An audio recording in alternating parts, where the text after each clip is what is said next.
तो आज का जो टॉपिक है वो है मेसोनिक एक्सरेज।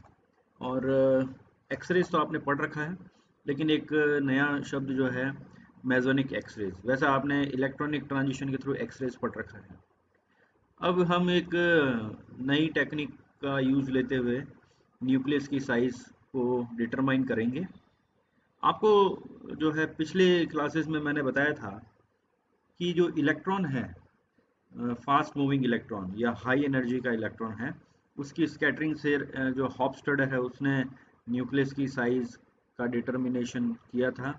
इसी प्रकार से रदरफोर्ड ने अल्फा पार्टिकल का यूज़ लेते हुए भी न्यूक्लियस की साइज का एस्टिमेशन किया था।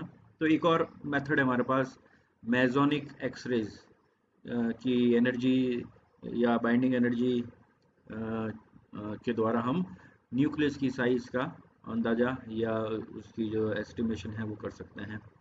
तो पहले चीज़ तो आपको ये समझनी पड़ेगी कि ये मेसोन क्या है। मेसोनिक एक्सरे यानी मेसोन के द्वारा निकलने वाले एक्सरे। एक तो होता है इलेक्ट्रॉन के द्वारा निकलने वाले एक्सरे।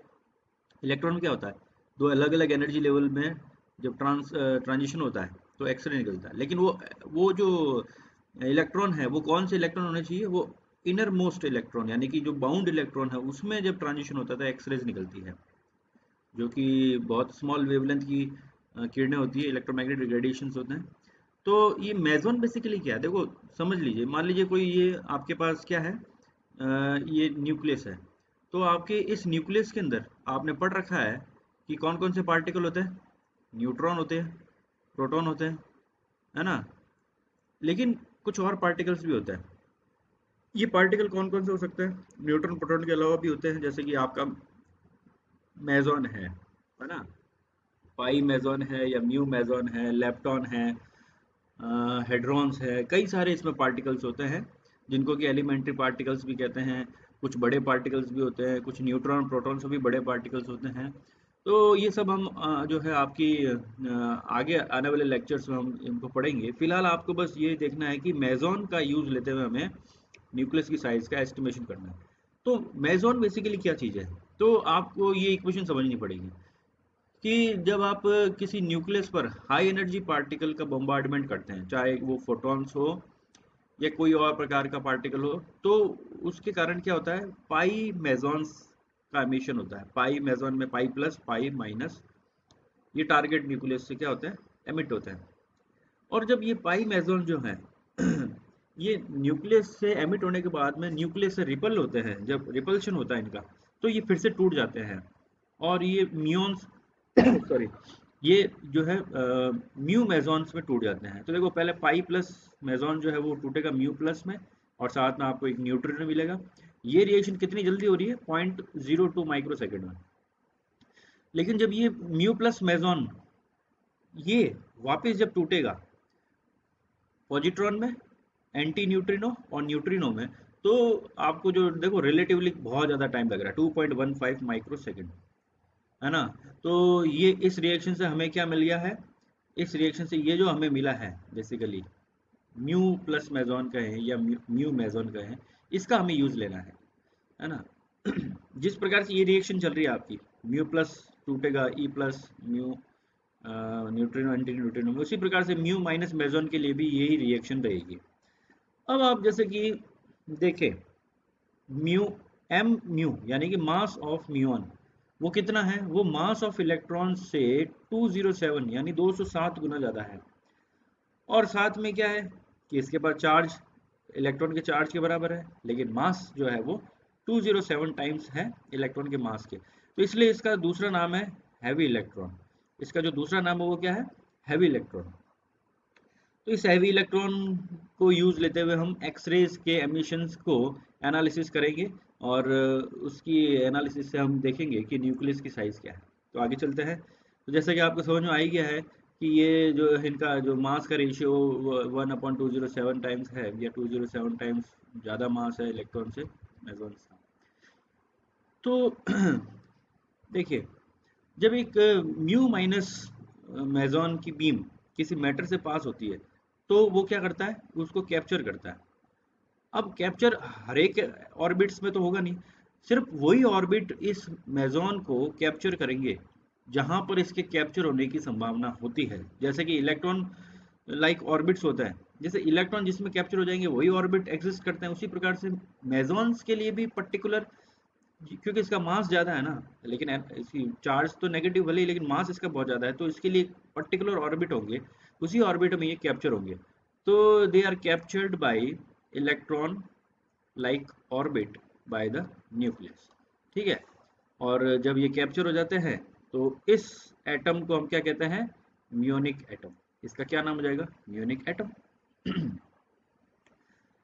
अब जो जो रेडियस होगा आपका म्यूनिक ऑर्बिट का, म्यूनिक ऑर्बिट का जो रेडियस होगा बेसिकली वो क्या होगा, इलेक्ट्रॉनिक ऑर्बिट के रेडियस से कितना कम होगा, 207 गुना कम होगा।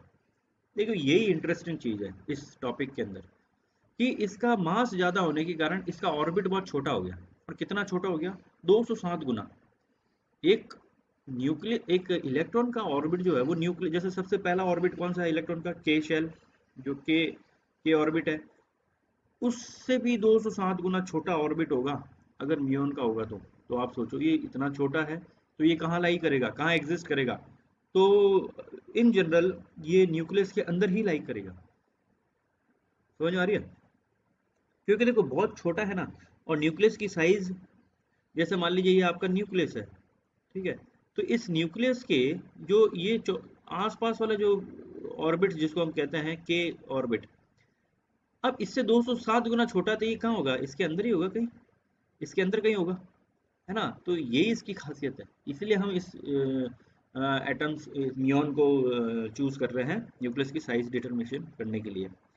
तो क्या लिखा है, the radius of the muonic orbit are smaller than the electronic orbit by a factor 207, and the mu minus mesons in its lowest atomic state spends a larger fraction of its time inside the nucleus। ये आपको मैंने यहाँ time बता रखा है ना। तो तो लार्जर फ्रैक्शन जब वो उसमें स्पेंड करेगा, देखो माइक्रो सेकेंड का टाइम लार्जर होगा क्या, नहीं होता लार्जर, हमारे लिए नहीं है, लेकिन न्यूक्लियस के लिए माइक्रो सेकेंड बहुत ज़्यादा टाइम होता है, क्योंकि जो न्यूक्लियर रिएक्शन होती है वो बहुत फास्ट होती है। इतने कम समय में तो बहुत कुछ संभव है न्यूक्लियस के अंदर, है ना। जहाँ पर 0.02 माइक्रो सेकेंड में ये रिएक्शन खत्म हो जाती है, और इस रिएक्शन को खत्म होने में 2.15 माइक्रो सेकेंड का टाइम लगता है, तो दुनिया बदल जाती है न्यूक्लियस के केस में। हमारे केस में तो हमें पता ही नहीं चलता माइक्रो सेकेंड क्या, सेकेंड भी निकल जाए तो कुछ आइडिया नहीं रहता। तो इसलिए न्यूक्लियस के केस में ये टाइम बहुत है, इसलिए हम यहाँ पर ये कह रहे हैं कि ये एक लार्जर फ्रैक्शन जो इसका टाइम है वो न्यूक्लियस के अंदर स्पेंड करता है ना। So it should therefore be possible to use mu mesonic atom to determine the nuclear size, है ना। फॉर एग्जाम्पल मैं रेडियस निकालूं, किसकी रेडियस निकाल रहा हूँ, के म्यूनिक ऑर्बिट की, तो के म्यूनिक ऑर्बिट की रेडियस निकालो, तो फॉर्मूला कौन सा यूज लोगे, बोर ने जो दिया था। सबसे पहले देखो इलेक्ट्रॉन के लिए बोर ने फॉर्मूला क्या दिया था, इलेक्ट्रॉनिक ऑर्बिट, या यूं कहें कि एटॉमिक ऑर्बिट के लिए जो फॉर्मूला था बोर के द्वारा वो क्या था, 4πε0 n square h cross square M E Z E square से डिवाइड करने पर, ठीक है। एन क्या है, आपका एन इक्वल टू 1 लोगे तो आपका के मतलब फर्स्ट ऑर्बिट, सेकंड ऑर्बिट या फर्स्ट सेल, इस तरह से। अब एच क्रॉस 4πε0 एम ई और ई ये सब कांस्टेंट है, इसको हमने ए जीरो से लिखा, ऊपर बचा एन स्क्वायर, नीचे बचा जेड। तो रेडियस का फॉर्मूला फिलहाल ये हुआ, जहाँ ए जीरो कॉन्स्टेंट है, इसकी वैल्यू आप निकाल सकते हो, कितनी आएगी 0.529, फर्स्ट ऑर्बिट ए जीरो की वैल्यू आएगी 0.529 एंगस्ट्रॉम, ठीक है। तो इसी प्रकार से आप क्या निकालो, बस यहाँ पर एम ई की जगह आपको एम म्यू रखना है, क्योंकि ये इलेक्ट्रॉन लाइक ऑर्बिट है, तो रेडियस निकालोगे तो फॉर्मूला वही रहेगा, सिर्फ एम म्यू आ जाएगा एम ई की जगह। सॉल्व करो, मैंने एम ई यहाँ ऊपर नीचे मल्टीप्लाई किया, तो ये जो चीज़ आई इसकी वैल्यू हमें पता है 0.529, ये चीज़ एज इट इज़ लिखी गई, और एन स्क्वायर अपन जेड को मैंने बाहर ले लिया, क्योंकि यहाँ ए जीरो की वैल्यू तो ये है, ठीक है। तो जब आप z की वैल्यू पुट करेंगे यहाँ पर, z क्या है, मान लीजिए मैं गोल्ड एटम लेता हूँ, तो z गोल्ड एटम के लिए कितना है 79, पुट करो तो आपको फर्स्ट के म्यूनिक ऑर्बिट की रेडियस मिल जाएगी। यहाँ फॉर्मूला में पुट करने पर z की वैल्यू, और n इक्वल टू 1 आएगा क्योंकि k ऑर्बिट है, तो रेडियस कितनी आएगी 3.23 फेम्टोमीटर या फर्मी। तो आप बताइए कि ये रेडियस कम है या ज़्यादा है? फेम्टोमीटर की रेंज की है। न्यूक्लियस की साइज भी फेम्टोमीटर की होती है। अगर आप एटम की साइज देखें तो एंगस्ट्रॉम रेंज में होती है, लेकिन ये फेम्टोमीटर, इसका मतलब क्या हुआ? ये तो इसका जो ऑर्बिट है वो फेम्टोमीटर की रेंज का आ रहा है, इसका मतलब न्यूक्लियस के अंदर लाई कर रहा है। अब अपन न्यूक्लियस की रेडियस निकालते हैं गोल्ड के लिए। Z इक्वल टू 79 रखा, न्यूक्लियस की रेडियस निकालो। तो फॉर्मूला क्या है? R equal to R0 a to the power 1/3। A की वैल्यू गोल्ड के लिए 197 होगी। सॉल्व किया। R0 हमने पिछली क्लास में देखा था, जो जो एक वैल्यू है R0 की, वो एक्सपेरिमेंटली 1.2 इंटू 10⁻15 जो है मीटर आपको मिलती है।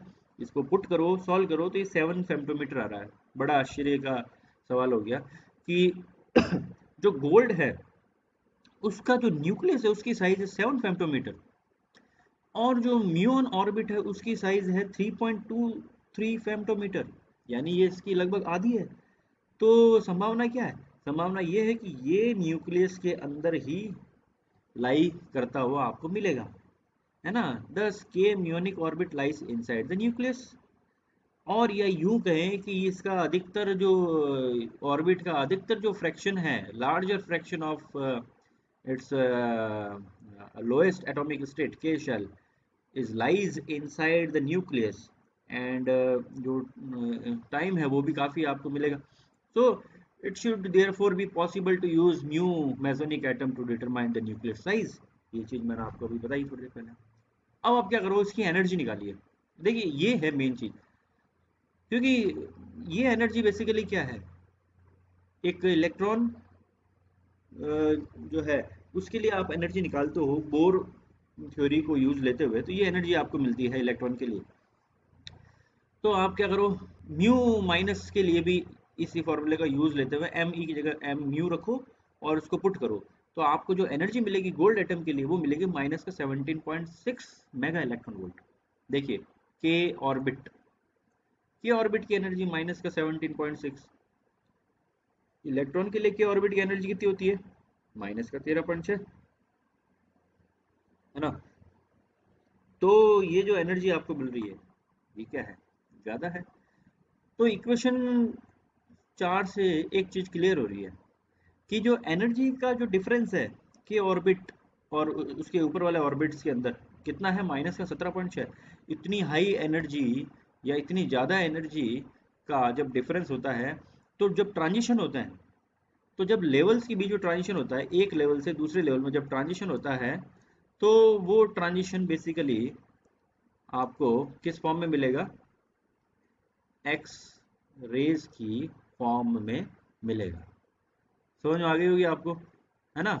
तो अगर किसी तरह से हम इस एक्स रेज की एनर्जी का एस्टिमेशन कर ले, तो भी हम न्यूक्लियस की साइज का डिटर्मिनेशन कर सकते हैं, है ना?